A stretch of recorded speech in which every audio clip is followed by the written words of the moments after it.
What happens when a single father is humiliated at work by the most powerful woman in the room? And one moment of eye contact exposes a past neither of them escaped. This is not a story about power. It is about a choice that changed everything. Before we dive into this incredible story, do not forget to subscribe and hit the bell icon so you never miss our powerful, life-changing content. Her hand trembled in mine.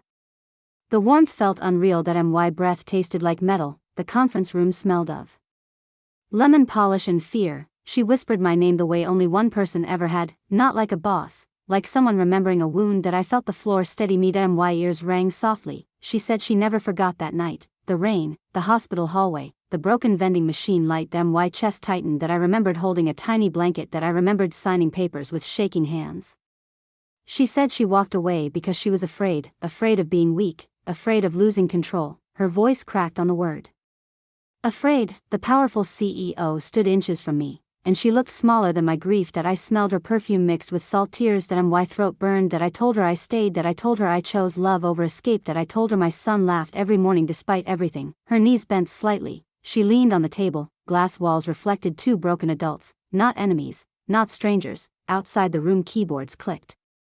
Phones rang. Life moved forward without mercy. Inside the room time folded inward. She said she yelled because she saw my eyes. Eyes she recognized, eyes that once begged her to stay. That I felt a sharp pull in my chest. Shock settled into my bones. The silence between us grew heavy and alive. She asked if she could see him someday. That my heart pounded like a warning drum. That I said nothing. My hands were steady now. Her power no longer frightened me. What frightened me was hope, because hope demanded courage. She stepped back, straightened her jacket, wiped her face. The CEO mask returned slowly, but it did not fit the same. She said my job was safe. Her voice carried weight and regret. That I nodded once. My legs felt light. The door opened. Noise rushed in like a wave. People looked at us. They saw authority. They did not see history. That I walked back to my desk. The city looked different through the window. Sharper, brighter, more dangerous. That my phone buzzed with a message from my son. That a crooked heart emoji. That I pressed my palm to the glass.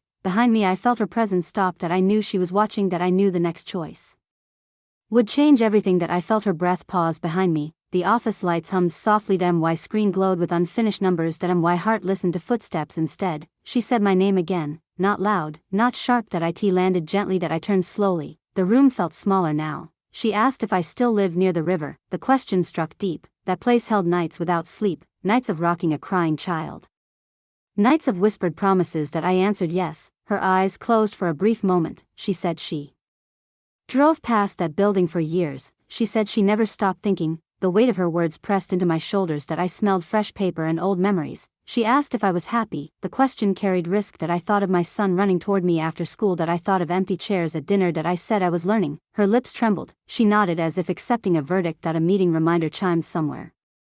Reality knocked politely. She said she needed time. Time sounded fragile. She said she admired my strength. The word strength felt heavy. Strength came from necessity, not praise. She asked if I would stay after work. That my pulse answered before my voice. That I said yes. She stepped away again. Her heels echoed with restraint. The day stretched long. Every email felt louder. Every glance felt aware. When evening came, the office emptied slowly. Sunset painted the walls amber. She returned without her jacket, without the armor.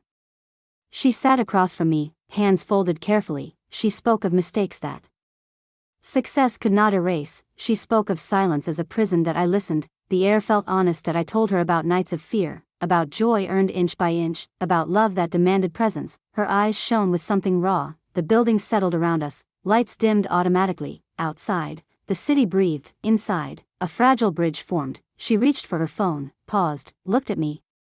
She asked if she could call tomorrow. That my chest tightened again. That I nodded slowly, because some stories refuse to close. She saved my number without a label, just the digits. That choice said more than words. The elevator chimed in the distance. Cleaning carts rolled softly across the floor. Night pressed against the windows. She stood, then hesitated. Her hand hovered in the air. That I felt the weight of everything unspoken. She thanked me for staying, not for the meeting, for life. The words settled deep in my chest. That we walked out together, side by side, not touching. The lobby smelled of polished stone and rain. Outside, the city lights blurred. She asked about my son again. That I told her he loved pancakes shaped like stars. Her smile appeared slowly, like dawn. She said she never learned how to make breakfast. Power never taught that lesson. The wind lifted her hair. For a moment she looked free that we stood at the curb, cars whispered past. She said she once believed strength meant standing alone. Her voice was quiet that I said strength sometimes meant asking for help.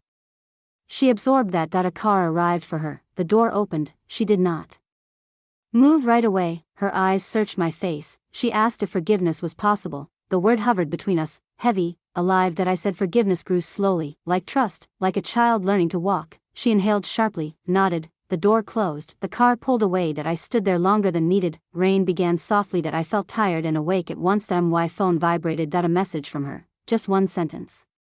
Thank you for surviving. That I walked home through wet streets, every step felt intentional. At my door I paused, light glowed from inside. A small shadow moved across the curtain. That I reached for the handle, knowing tomorrow would ask more of me. The door felt warm under my hand, the smell of soap and cooked rice greeted me. My son looked up from the floor, his smile broke the day apart. That he ran into my arms, his weight grounded me. That I listened to his breathing, steady, real. That I carried him to the table, the chair scraped softly. That he talked about school, about a drawing taped to the wall. That I nodded and listened. My mind stayed present on purpose. Later, when he slept, I sat by the window, rain traced thin lines on the glass, the city hummed below. My phone lay beside me, silent, expectant. That I replayed her voice in my head, the fear beneath authority, the regret behind precision. That I felt anger rise, then soften. Both deserved space. Morning arrived with pale light, coffee steamed in the kitchen. My son laughed at a crooked pancake star. That I smiled wider than needed. It work. Eyes followed me, not curious, careful. Whispers stayed low. That I focused on my tasks. Numbers aligned. Breathing stayed calm. Near noon, her assistant appeared. She asked me to come upstairs. The elevator felt slower today, each floor passed like a question. When the doors opened, the hallway stood quiet. Her office door was open, sunlight spilled across the floor. She stood by the window. No jacket again. She turned when she heard me, her face held resolve and uncertainty. She gestured for me to sit. I remained standing for a moment. The chair felt different now. She said she had reviewed my work. Her voice was professional, careful. She said she saw dedication in every detail. The praise felt earned. And strange. She paused, her eyes lifted to mine. The room tightened. She asked if I trusted her. The question struck without warning. That I felt my pulse in my neck. Trust demanded more than words. That I took a slow breath. The city reflected behind her like a fractured mirror. That I said trust required consistency, time, truth. She nodded slowly. She said she wanted to try, not as a CEO. As a human being. The silence that followed pressed close. That I sensed the edge of something forming, not resolution, possibility, and possibility carried weight. Her desk clock ticked softly, each second felt deliberate. She walked around the desk. No barrier between us now. She stopped at arm's length, close enough to feel the warmth of her presence. She said she was afraid of failing again, not at business. At humanity. The honesty surprised me. My shoulders relaxed slightly. I told her fear meant awareness. Awareness could grow into care. She exhaled slowly. As if releasing years of armor, she asked about my son's mother. The question arrived gently. I spoke of illness. Of holding a hand until it grew still. Of learning to cook while grieving. Her eyes filled. She did not look away. That mattered. She apologized without defense, for the shout, for the threat, for not seeing me sooner. The apology settled like quiet rain. I accepted it with a nod, not fully, but honestly. A knock sounded at the door. She did not answer right away. The world waited. She said she wanted to change how she led. She said power without compassion felt empty now. She asked if I would help her see people, not employees, people. The request felt heavy, responsibility mixed with hope. I thought of my son. Of the kind of world I wanted him to enter. I said I would try. She smiled, not sharp, not rehearsed, real. The door opened, work resumed its rhythm, yet something fundamental had shifted. As I returned to my desk, my hands felt steadier, messages arrived, tasks flowed. But beneath the routine pulsed awareness. She passed by once, stopped briefly, left a folded note. I waited. Before opening it, the paper smelled faintly of ink and citrus. Inside was an address, and a time. No explanation, just trust offered again. I folded the note carefully, placed it in my pocket. The afternoon sun stretched long shadows across the floor. I felt the edge of a choice approaching. The clock crept toward evening. Each minute felt heavier. The address warmed in my pocket like a quiet promise. I finished my work with care. Saved every file twice. Order calmed my thoughts. When I left the building, the air smelled of dust and fading heat. The sky carried a soft bruised purple. I walked instead of taking the bus. Movement helped me think. The building at the address stood modest, brick worn by time. A light burned in one window. I hesitated at the door. My hand hovered, the pass pressed close. I knocked. the sound echoed inside me. She opened the door herself. An suit. Heels, just a sweater and tired eyes. The room smelled of tea and books. Soft music played low. She offered a seat. I remained standing for a breath longer. Then Saturday she poured tea with careful hands. Steam rose between us. She said this place held no power, only truth. I believed her. She spoke of growing up unseen. Of learning to shout to survive. The confession reframed the past. I listened fully. She listened in return. Silence arrived without threat. Outside, a siren wailed briefly. Life continued. She asked about my fears now. I spoke of stability. Of protecting joy. Of not failing my son. Her eyes softened. She said she respected that more than ambition. The tea cooled. Night deepened. She walked me to the door. Neither of us rushed at the threshold. She stopped. Her voice barely rose above a whisper. She asked if I would bring my son someday. Not soon. Someday. The question carried weight and care. I felt my chest tighten again. I said we would see. She nodded, accepted the boundary. That mattered more than promises. I stepped outside. The door closed softly behind me. I stood there, breathing in the quiet street. I knew something had begun. Not love, not forgiveness, but a fragile path forward.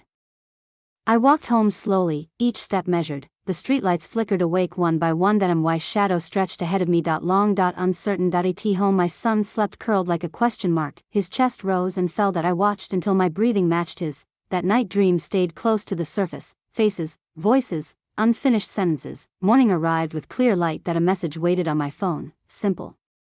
Good morning. No title. No rank. Just presence. At work the atmosphere felt altered, quieter, more attentive. She greeted people by name. I noticed everything. Change revealed itself in small movements. Later she stopped by my desk, asked about my son's school project, listened fully. No interruptions. Colleagues noticed, eyes widened. Something unsettled the familiar order. During lunch I sat by the window again. The city breathed steadily. I realized how tired I had been for years, carrying silence, carrying responsibility alone. That afternoon she invited me to a meeting, not to present. To observe. She wanted perspective. The room felt different with that intention. Voices softened, people leaned forward. She watched reactions closely, learning. When the meeting ended, she caught my glance, nodded once. Acknowledgement passed between us. Later a call came from my son teacher. A concern. My heart tightened instantly. She saw my face change. She told me to go. No explanation required. I left the building with urgency. Gratitude followed close behind. The school hallway smelled of crayons and glue. My son waited by the office door, small, brave. I knelt to his level, listened, solved what could be solved, held what needed holding. That evening, as we walked home, he asked if people could change. The question surprised me. I told him some people chose to, some learned slowly. He nodded as if filing that away. At home my phone buzzed again. A message from her. I hope he is okay. No punctuation. Just cared. I sat at the table long after my son slept. The future pressed close again, not with fear, with responsibility, and with the quiet knowledge that the next choice would demand more honesty than any before. Days began to layer gently, not easy, but intentional. Mornings filled with lunches packed and shoes searched, evenings filled with questions and quiet listening. At work, patterns shifted. She asked more than she commanded. People responded with caution at first, then with relief. I felt the weight of being seen, not elevated. Scene point. One afternoon she asked me to walk with her outside. The courtyard smelled of warm stone and leaves. Sunlight fell unevenly through tall buildings. She said leadership felt lonelier now, more honest. I told her honesty often arrived with solitude. She accepted that without argument. That mattered. She asked what I wanted long term. The question felt large. I spoke of stability again. Of raising a kind human being. Of work that did not hollow me out. She listened without interruption. Her eyes stayed steady. She said she wanted to build something that lasted beyond profit, something that did not require shouting. The words lingered between us. Later that week my son brought home a drawing. 3 figures holding hands. 1 taller. 1 smaller. 1 uncertainly in between. He said it was about learning. I placed it on the refrigerator. I thought of boundaries. Of timing. Of patience. At work, a difficult decision surfaced. A department faced cuts. Tension rose, voices sharpened. She asked me to stay after the meeting. The room felt heavy again, familiar. She asked how to choose. With fairness. I spoke of transparency. Of explaining pain instead of hiding it. She absorbed every word. When the decision came, she stood before the staff herself. No shield. No blame, only truth. I watched faces soften through grief. Respect grew quietly. That evening she called, asked how my day ended. I told her about the drawing. Silence followed, not empty, full. She said she was learning how to be trusted. That I said trust grew through action. Repeated, patient. The call ended without promises, without plans, just understanding. That I sat beside my sleeping son again, listened to the steady rhythm of his breath. That I felt the story still unfolding, uncertain, demanding, alive. The next morning arrived quietly. That no urgency, just light spilling across the floor. That I tied my son's shoes with deliberate care. That he hummed while I worked. That sound stayed with me all day. That at the office, a letter waited on my desk.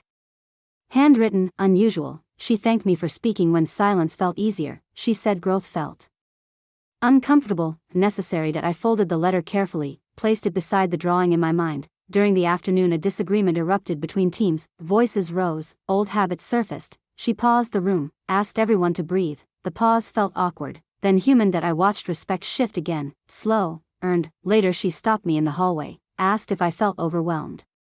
The question surprised me. That I answered honestly, sometimes. She nodded, said strength included rest. She told me to leave early. I hesitated. She insisted. That at home my son and I cooked together. Flour dusted the counter, laughter filled the room. That I felt present in a way I had forgotten. That night a message arrived. That no questions, just a wish for a peaceful evening. That I slept deeply. Days continued like that, uneven, real. One evening she asked if I wanted to attend a school event together. That I asked support, nothing more. The invitation carried care and caution. That I asked my son how he felt. That he thought carefully, said people deserve chances. His answer surprised me. That at the event she stood slightly behind us, gave space, spoke softly. That I noticed how she watched him, not with claim, with respect. On the way home my son asked her a question about work. She answered honestly, about mistakes, about learning. The air between us felt fragile and strong at once. Later that night she thanked me for trusting her presence. That I replied that trust was still forming. She accepted that the future remained undefined, but the path felt clearer, not easy, not resolved, still asking us to show up fully. The following weeks tested that clarity. Pressure returned from investors, deadlines tightened, old voices demanded speed over care. That I felt the tension before anyone spoke it aloud. She called me into her office late one evening. The lights were dim, the city glowed like a restless ocean. She stood by the window again. That place had become a threshold. She said people questioned her judgment, questioned her change, questioned me.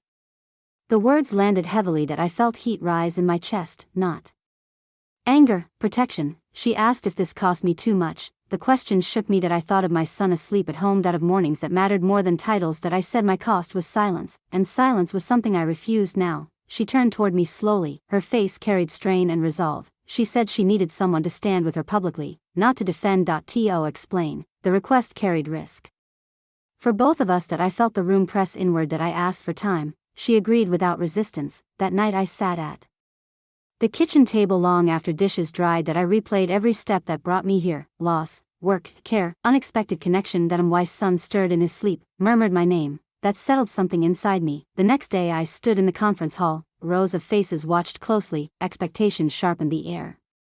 She introduced me simply. As a colleague. As a voice worth hearing. That I felt my heartbeat in my ears. That I spoke of people behind numbers. Of trust built through consistency. Of strength measured by restraint. Silence followed my words, not rejection. Processing. That I saw her watching from the side, not leading, allowing. When questions came, they were hard. That I answered honestly, without armor. Afterward the room emptied slowly. Some faces softened, some remained guarded. Change rarely arrived all at once. She met my eyes across the space. Gratitude passed without words. Later, as I packed my bag, a thought settled heavily.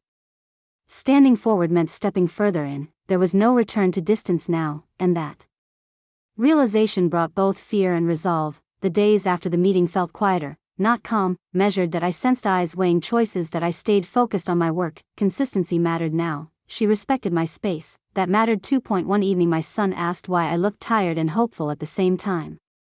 The question made me smile. That I told him growth felt like that. That he nodded as if that answered more than I knew. That at work a new policy draft circulated, flexible hours, family consideration, clear communication. That I recognized pieces of conversations we shared. She asked for feedback, listened again, changed again. People began to speak more freely, not loudly, honestly. One afternoon an employee broke down in the hallway, overwhelmed, afraid. She stopped, knelt to their level. Listened. An audience, just cared. I watched from a distance. Something inside me steadied.